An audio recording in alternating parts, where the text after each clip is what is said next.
Play has limits. Apparently, Sony is going to end physical media production in January 2028. And guess what? They're already discussing a potential price increase for PlayStation Plus. Now, if that and then the current lawsuit they're undergoing for the PlayStation Store monopoly doesn't scare you about the digital future, I don't know what will. We don't even have to wonder what the future of an all-digital PlayStation is gonna look like, or what it will look like, because we can look back a couple of days, even a week or so, where PlayStation sent out an email to one of its customers and said, hey, you know what? Remember those 500 movies you bought? I hope you watched them, because guess what? We're taking them back. Thanks for the money. Gotcha. So what do you think is going to happen with digital games when there is no disc drive and it's only digital, when they have the monopoly, when you have no access to PlayStation games outside of a PlayStation 6, outside of a PlayStation 7, whatever the fuck they name the future ones? What is that going to look like? And Sony is ballsy enough to send this email out and then also post 2 blogs to say, hey guys, guess what? No more physical discs. But also, remember those digital storefronts that we had opened up where you're supposed to buy our digital media? Guess what? We're shutting them down. Yo, if you're watching this and you're still thinking, you know what? It doesn't really matter, guys, because digital media is here to stay. Guess what, man? They have the power to do it. Games have already been delisted out of nowhere overnight, essentially. And even Rockstar has done things to where they've delisted games overnight because they did things like the GTA Trilogy Remastered Definitive Edition, because they know that the other options are cheaper. They know the other options are better. And they can just do whatever they want because it's software. It's the license, right? Games can be delisted due to licensing issues. So those games you play, if they got music in them, if they got some sort of art in them, if they got some sort of historical content in them, whatever it is, those licenses can expire. And if they're being this cheap now, what makes you think they're going to have licenses that will last long term, 5 years, 10 years, 20 years? If right now they're doing everything they can to cut costs because they fucked up with Concord and all their other live service games. So they're essentially in panic mode, having to figure out how the hell they're going to survive another generation when they know the PlayStation 6 might even cost $1,000. And they've seen the reaction to the Steam machine. So what is it that's going on in the heads of the 80% that only purchase digital media? Maybe they just don't care like people my age and my demographic that have grown up with the physical media, where if you wanted to, you could lend it to a friend and say, hey man, I finished beating this game, you want it? Or I don't even like this game, you want to trade games? Or bringing it to somebody's house and say, hey look, we brought a bunch of party games, let's play them together.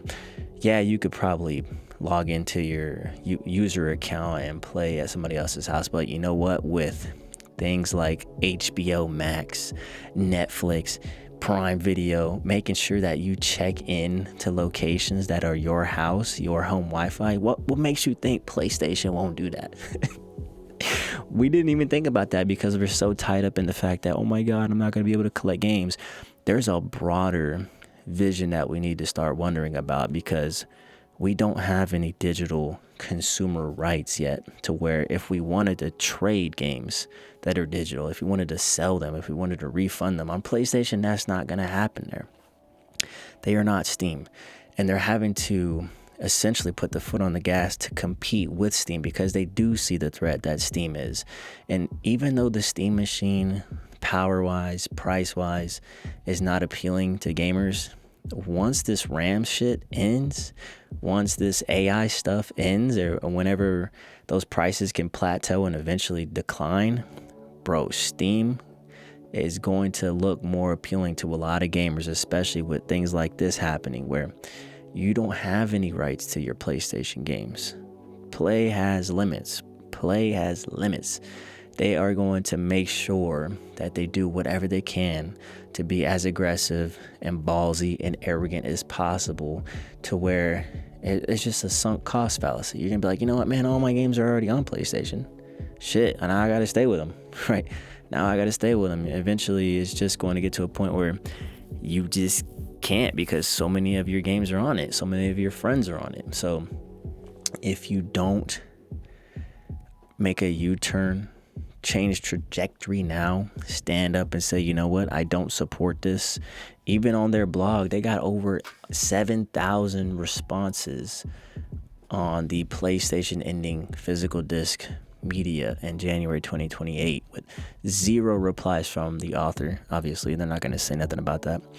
But it's looking like a bleak future for PlayStation. Even myself, man, I'm apprehensive to support a PlayStation 6 because there is no, I wouldn't say certainty, but you don't feel like you can trust it.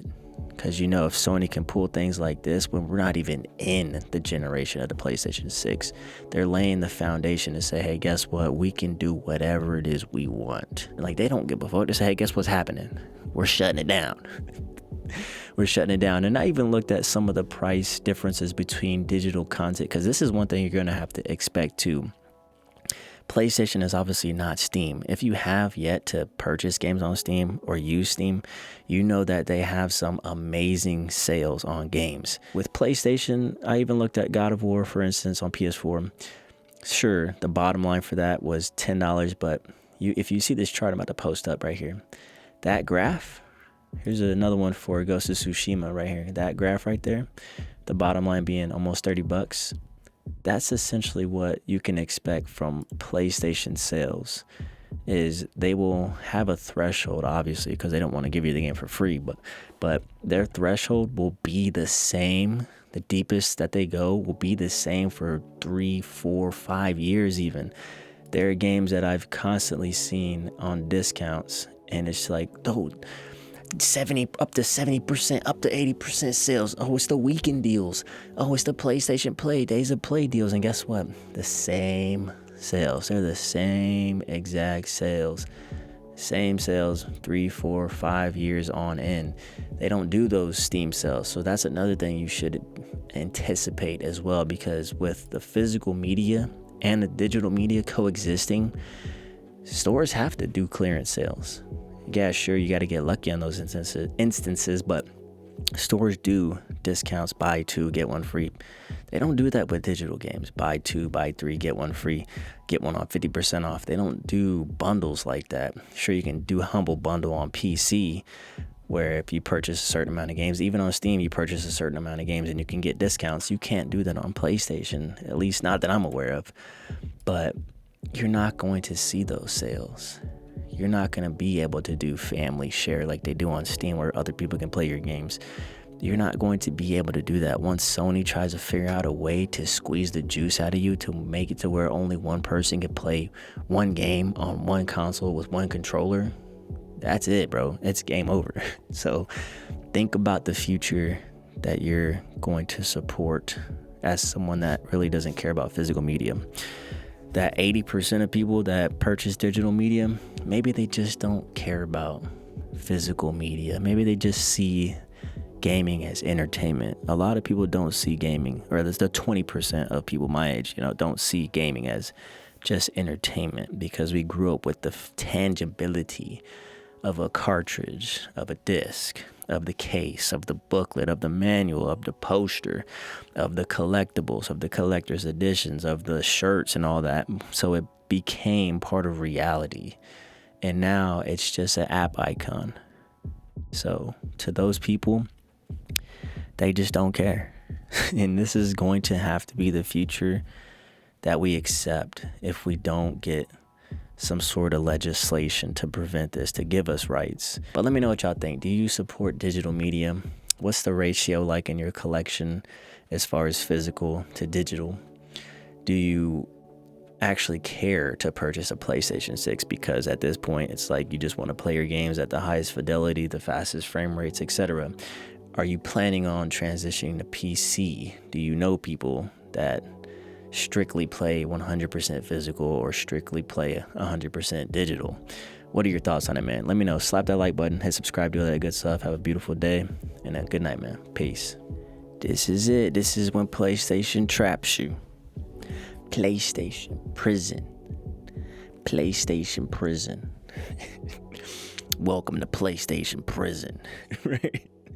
Welcome to PlayStation prison. I'm X to the Z exhibit. No.